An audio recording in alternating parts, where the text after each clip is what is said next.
Hi, my name's Dave. Welcome to our YouTube channel. We call it Removeitpros Demolition.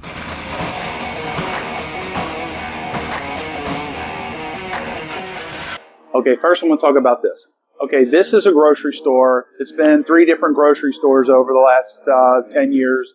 And we're coming in and we're going to white box it, which basically means we're going to take everything out of the whole structure. We're going to take the flooring, the ceiling out, all the coolers. We're going to take out the cash register stations. We're going to take out the bathrooms, everything. We'll be recycling a huge amount of stuff. And just for fun, we're going to knock out all these windows here one day.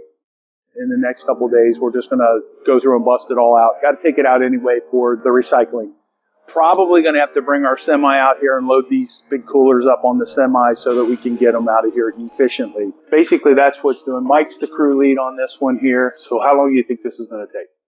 A month, give or take. I would say. So it's a pretty big job. So let's walk around and take a look at some of this. This will be an example.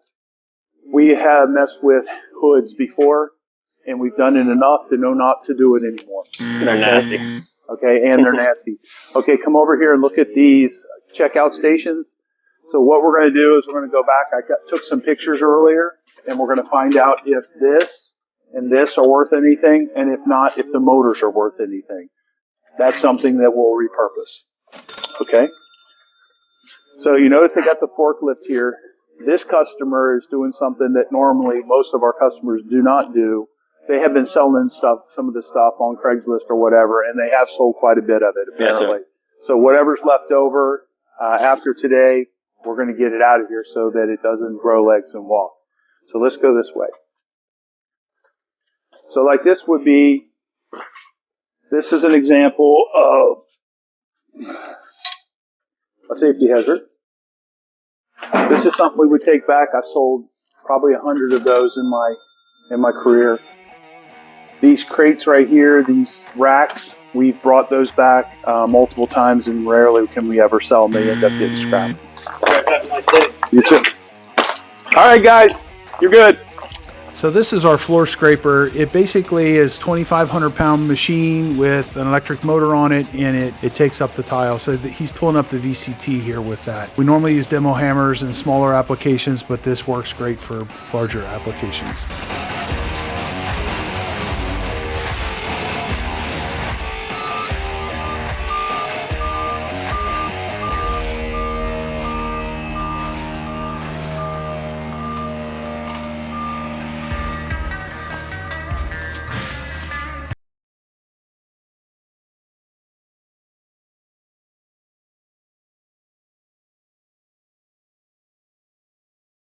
Talon and I, back in about 2012, we started a company called Affordable Demolition.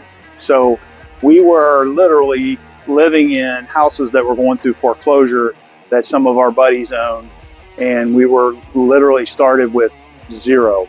We were in the real estate business. The real estate business crashed about 2008. We were upside down, inside out. So my son, who was 15, Talon was probably 13 or 14 back then, and we started doing anything we could do to figure out how to get stuff that we could sell on eBay and Craigslist.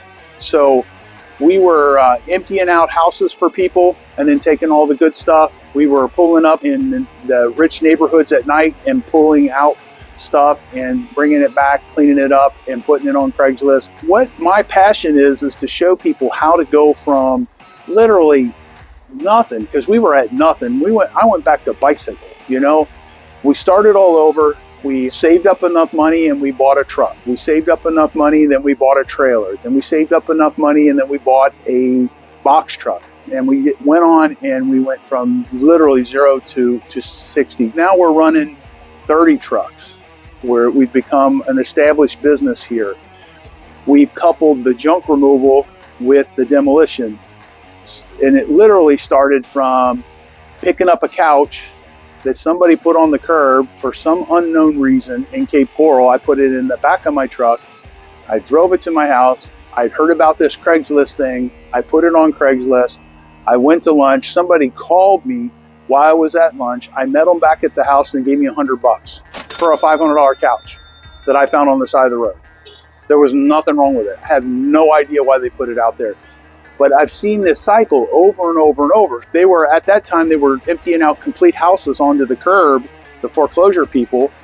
I would run over there and I'd get all the stuff that I kind of had a good idea that would sell, and we'd go back home and put it on Craigslist, put it on eBay, and we grew this business from that. It's unbelievable.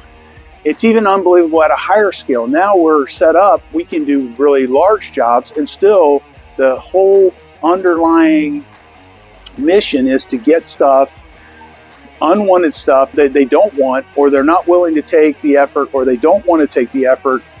Either way, and we're able to take a whole lot of stuff. In Florida, the storage stuff is very limited.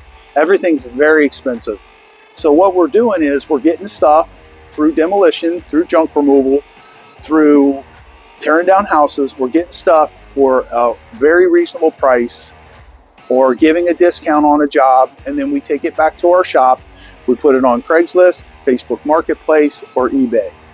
My intention with this is to show you how fun and interesting this is, but my underlying attention and my passion would be to show you that money laying everywhere. People have stuff all over. They don't want to have people come into their house to do Craigslist, or they don't want to do it, or they don't want to learn. It's just in their way and they want it gone. So we started out picking it up from the curb. Then I started running junk removal ads, free junk removal ads in the rich neighborhoods. Then I figured out everybody wants to give me a tip. So I figured, well, I'm going to charge a little bit. So, 1-800-JUNK said they wanted $1,700. I'll do it for $300. But I'd have them send me pictures first, because I'm not going to do it for free. But there's a whole formula behind that, and there's a bunch of details you need to know in order to make it work.